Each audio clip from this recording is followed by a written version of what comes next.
Call me Lokesh. Before starting, we'd like to welcome you in the Andhra rating style. We have a different thing. Okay. 1, 2, 3. Thank you so much.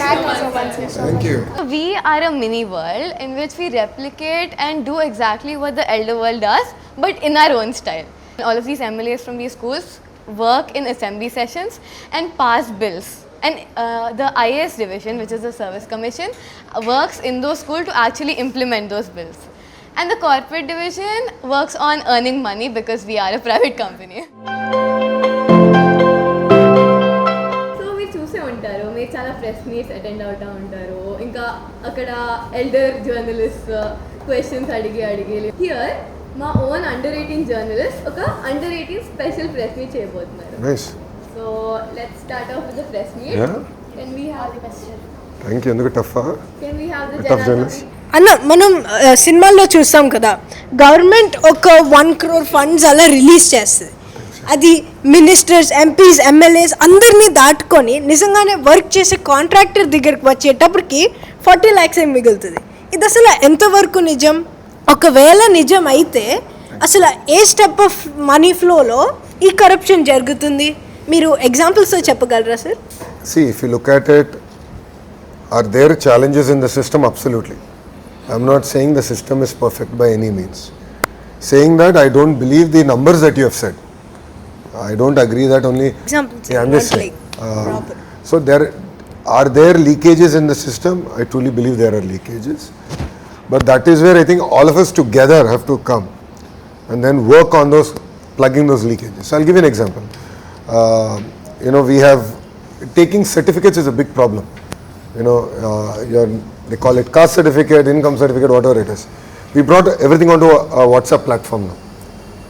So how do you reduce the interface of a citizen on a day-to-day basis with government and a politician is when success will happen. And as a RTG minister, that's my singular focus. Chala time, money and influence investment tho meeru Andhra Pradesh ki data centers తీసుకొచ్చారు. Yeah. So ee investment lo ROI enta, high paying software jobs enta and any unskilled jobs vastayi? No, very good question. If you look at data centers today, I think there are very difference of opinion on whether we need a data center and whether we don't need a data center.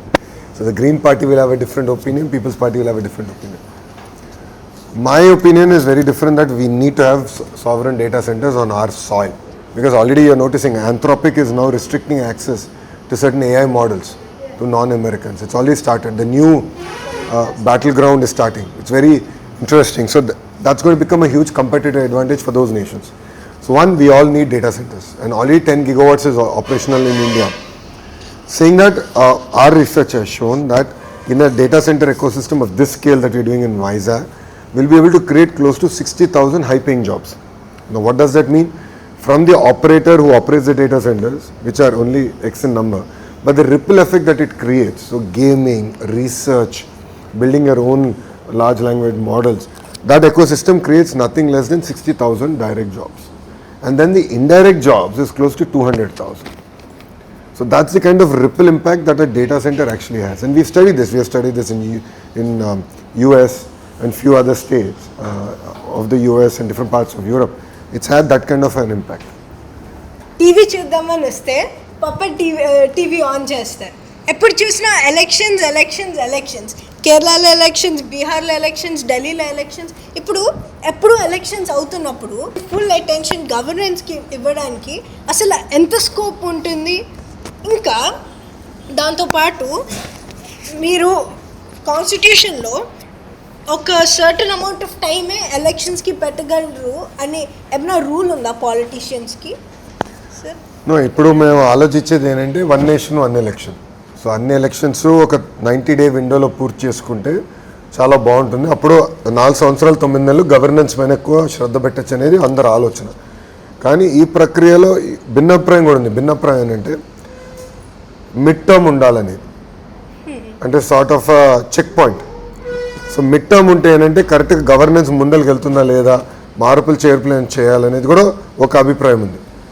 As a political party and నా వ్యక్తిగత అభిప్రాయం అయితే 1 nation 1 election is right, number 1. Number 2, దీన్ని సాధించాలంటే we have to amend the constitution.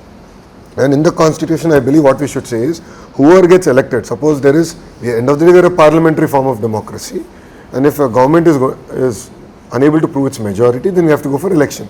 If that happens, they only are elected for the remainder period of their tenure, whatever is there. So out of 5 years, suppose 2 years is over, and then you had an election. It should be only for 3 years, so that there is a synchronize with one nation, one election. That's a strong belief that I have. Yes, Anna, thank you. Now, after the elections are done, many of the IAS officers, they are reassigned under different government portfolios. They work under different MLAs.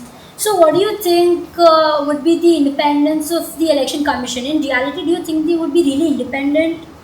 See, I truly believe that election commission is independent. Are there areas to improve? Absolutely, no second thoughts about it. Like, as I would say, every system is not perfect. In India, in the West, everywhere we have this challenge.